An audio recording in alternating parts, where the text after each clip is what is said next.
আর আপনি নিজেকে এত ছোট কেন মনে করছেন? আপনিও আল্লাহর সেই বান্দা, যে বান্দা আমি, যে বান্দা আর 10 জন মানুষ। আল্লাহ পাক আপনাকেও ভালোবাসেন, আল্লাহ পাক অবশ্যই আপনাকে ভালোবাসেন।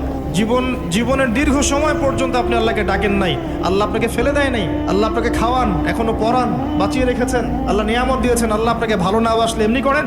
আল্লাহ পাক অপেক্ষা করছেন কবে খালি আপনি আসবেন আল্লাহর কাছে, এসে বলবেন আস্তাগফিরুল্লাহ ওয়া আতুবু ইলাইহি। আল্লাহ পাক অপেক্ষা করে বসে আছেন আপনার জন্য।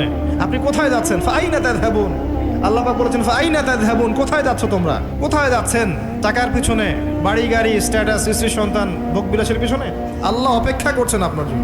আসেন, সেজদা করেন, নিকটবর্তী হন, আল্লাহ আপনার জন্য অপেক্ষা করছেন। যাবেন না আল্লাহর কাছে?